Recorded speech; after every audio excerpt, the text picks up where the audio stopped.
अब what next? एक तो ये 70 लोग, इनको गिरफ्तारी देनी पड़ेगी, जिसमें आपके अपोजिशन लीडर भी हैं, मलिक अहमद भुट्टर, आपके MNA हैं अहमद चट्ठा। एक तो इनको गिरफ्तारी देना होगी, नहीं देंगे तो ये फिर इश्तिहारी हो जाएंगे। और अब ये अपील करते हैं इन सज़ाओं के खिलाफ, तो वो कॉन्स्टिट्यूशनल बेंचेस के पास तो नहीं जाएंगी हाई कोर्ट के, वो तो रेगुलर बेंचेस पे जाएंगी ना, जो फौजदारी मुकदमात सुनेंगे।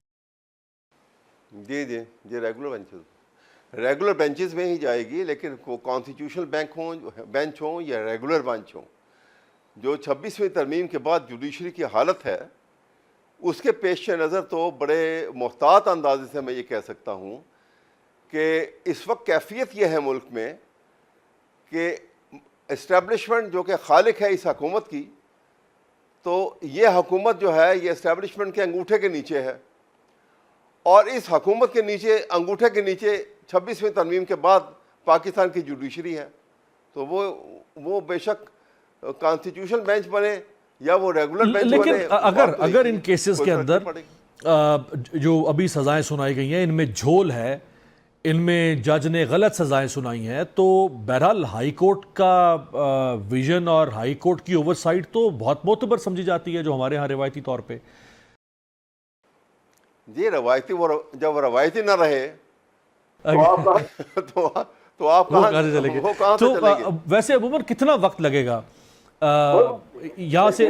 कोई वक्त नहीं है। देखिए ना, देखिए वैसे तो नॉर्मल कंडीशन तो तरीक़ेकार ये होता है कि जब सज़ा सुनाई जाती है तो उसकी जब अपील करते हैं तो अपील के साथ एक दरख्वास्त होती है, उसको कहते हैं एप्लीकेशन फॉर द। लेकिन वो छोटी सजाओं के लिए होती नहीं है, तो 10-10 साल हीनियस क्राइम्स की मुताबिक सजा।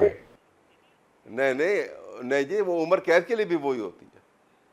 मैंने खुद मर्डर केस में उम्र कैद थी, मैंने दरख्वास्त दी और वो दरख्वास्त मेरी मंजूर भी हुई थी, एक ज़माना था। ये ऐसी ज़रूरी बात नहीं, ये सिर्फ कम सज़ा के लिए तो नहीं। अगर सज़ा की सस्पेंशन हो जाती है हाई कोर्ट से तो ये मुल्ज़िम बरी हो जाएंगे और फिर इनका केस जो है वो चलना शुरू हो जाएगा? बरी नहीं होंगे ये, सॉरी, जमानत पे बाहर आएंगे और फिर इनका केस जो है उसकी समाअत होगी जब, और फिर वह फाइनल फैसला जब अपील की समाअत के बाद होगा। राइट। तो अभी जो बाकी सज़ाएं अभी मज़ीद मुतवक्के हैं, बिल्कुल लाइन में लगी हुई हैं, आजकल में वो भी आए कि आई, एक कोट लखपत जेल में ट्रायल हो रहा है जिसमें यास्मिन राशिद और बाकी लोग हैं, लाहौर के लोग हैं। फिर GHQ का ट्रायल हो रहा है जिसमें इमरान खान साहब हैं, बाकी यहाँ की लीडरशिप है। तो जिस जिसको सज़ा होती जाएगी वो कन्विक्टेड हो रहा है और वो साथ साथ डिस्क्वालीफाई होता जाएगा, ये भी ऐसा ही है? यकीनन ऐसा ही होगा। तो ये तो फिर आप तो मेरा ख्याल है खाली होने वाली है असम्बली आप लोगों से।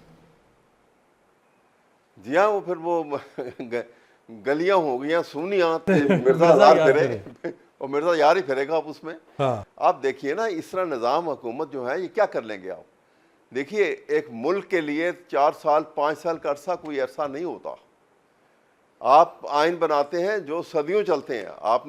आपने अमेरिका का कॉन्स्टिट्यूशन देखा, 250 साल पहले बना था और गिनती की चंद अमेंडमेंट हुई हैं। टोटल 27 सर, उन्होंने टोटल 250 साल में 27 किए हैं, हमने 78 साल में 26 कर दिए। जी मैं यही अर्ज कर रहा हूँ आपके सामने, आप सोचिए।